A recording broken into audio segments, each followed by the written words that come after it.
Hi, welcome to Elite Cycling Fitness. We've got a great video on interval training to show you today, and this is going to give you so much good background information on how to build strength and speed. And what we're going to cover is obviously how to do your interval training on the road and also on your exercise bike at home, so that you get a really good balanced approach. Thanks to Tom Taylor Music for the soundtrack behind what we're going to cover today, and let's get started. Why should you listen to us?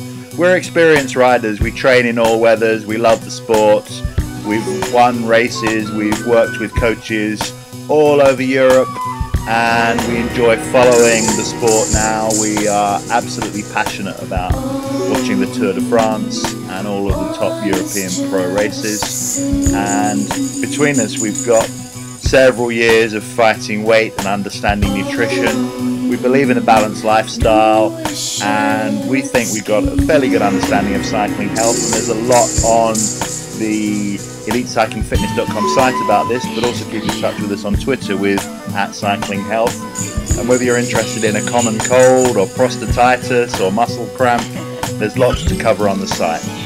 And also motivation is critical, and we have a sister site called whyweightjustdo.com, which is all about treating life as not a rehearsal, making the most of every second, and never having to say, I should have done that, I could have done that, because if you really want to make it happen, you can. Now, training is all about consistent improvement, gradual uplifts in distance and time, lots of rest every third day or fourth week, and a mixture of road training, of yoga, of indoor cross training and use of your exercise bike. And we're going to give you some really good information on a recommended exercise bike later in the video. So how do we build strength and speed from interval training? Remember that there are a number of different fitness factors that you need to do well in endurance events, and intervals really helps you with most of these. Threshold power, recovery ability, aerobic endurance, muscular endurance, giving you core strength and upper body muscular endurance. Now, what about the interval training itself? Here is some interesting explanation of why it makes you perform better.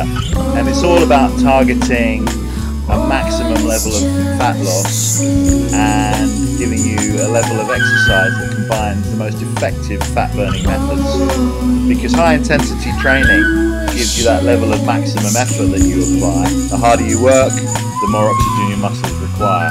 And when you get to the VO2 max level, clearly you're improving your lungs and you're getting the highest amount of oxygen consumed by your body during exercise. When you work your body close to your VO2 max, then it triggers the afterburn effect, which can continue about 48 hours after the session itself. Yeah, 48 hours. So this intense effort really compares well to periods of moderate to low effort. And you can do so much more in a 20-minute or 40-minute workout by using high-low intensity than you can in just steady intensity. So it's going to boost your metabolism, it's going to help muscle tissue. And high-intensity interval training increases your metabolic rate, it's increasing your muscle building, it's increasing your calorie burn. What's the science all about behind interval training? Well, clearly it taxes and maximizes both aerobic and anaerobic fitness. Well, cardio really just addresses the aerobic side.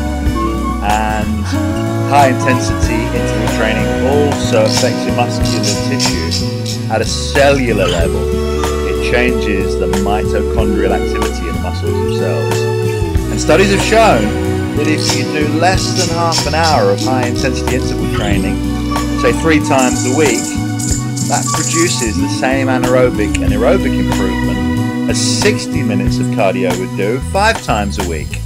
So clearly it's all about just a warm-up, and then fast cycling at maximum resistance, then slow cycling at low resistance, and repeating that over half an hour for 12 cycles.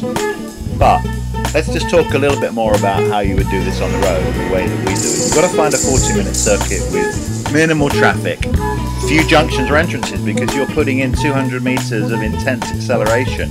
You don't want cars pulling out in front of you. Where do we do our training? Well, clearly west of London, about halfway to Oxford, in the Chilterns, north of Henley-on-Thames. There are a couple of routes that we love, and this route clearly takes in hills over longer areas of effort where you would be putting 2 to 3 minutes of effort in, followed by 4 to 5 minutes of rest. And clearly you can follow a route like this, which is going to take you up to an hour, with the chance to then use the hills for your interval work. But you've got to combine that with also sprinting and corner interval training. And here you've got to find a circuit that's going to take you around 3/4 of an hour, where the blue is showing clearly the rest and the red is showing the areas of intense sprinting, whether it's for a sign or a tree or up a short sharp hill, out of a corner. And clearly you're working up during this to a level of VO2 max that's going to give your muscles such conditioning benefit. And in a session like this, you want to be ready for the big finish too. Think that you're in a major criterium in Italy and you're coming up to the arrivo. You've got a chance to win. So get ready for what we call the big finish, or the grand arrivo. And you should be ready in the last part of your session to do 2 sessions together of intense sprinting. For the first 300 meters is clearly simulating when you're going to be trying to stay with the front sprinting group or with your lead out train, and the second session is then going to be about when you're in that final sprint, making the intense effort. And so you can see here there are 2 arrows together that are indicating that big finish and how hard you've got to go at that point.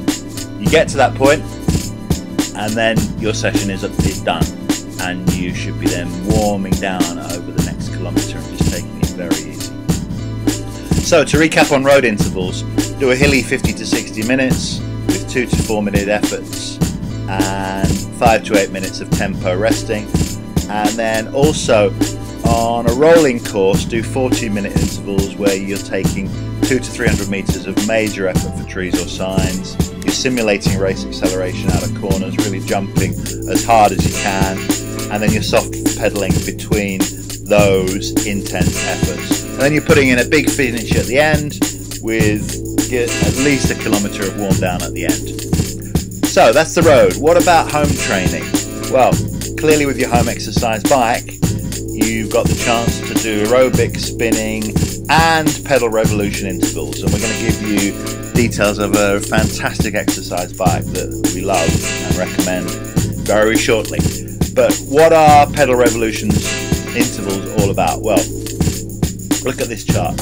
We're really saying that you build up a number of different phases of the session based upon pedal revolutions on a fairly hard setting on your exercise bike, and you're either sprinting or you're soft pedaling. And you start off clearly with a soft pedaling number of revolutions of 200. Then you go to 30 revolutions sprinting, then 30 revolutions of soft pedaling, 40 revolutions of sprinting, 40 revolutions of soft pedaling. You get the idea. You gradually build up then, increasing your revolutions of sprinting and soft pedaling up to 100, then 110, then 120, and then 150, and then you're up to 200 revolutions of sprint. So this is really an absolute peak effort, and your pulse will be normally around 180 at this point. Then you're giving it 200 revolutions of rest, and you start to fade it down. Then you're doing 160 revolutions of sprint, 160 of rest, 140 of sprint, 140 of rest. Phase it down faster than you phased it up, and then bring it down so you're doing 80, 60, 40 revolutions of sprint, 40 revolutions of rest. You're down to 20, and then you're just going to make one final spurt at the end of 100 revolutions, really sprinting fast, using cognitive therapy to think about how you would be in the final sprint, winning a race on the track or the road. That's it, the session's done, and then you take at least 500 revolutions of rest. That is a fantastic session of indoor intervals.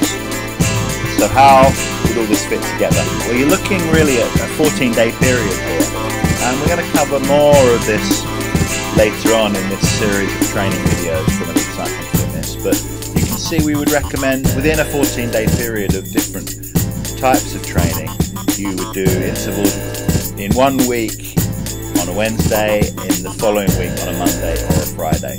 And notice that we're also including rest in this training program every 3rd day. So, where do we recommend that you get your best exercise bike from? We've got a partner who've got a fantastic showroom, the best ranges available, a wide range of other fitness equipment and products, great delivery promise, and they'll build it for you when they get it to your home. And prices are absolutely unbeatable. Our partner is Fitness Options.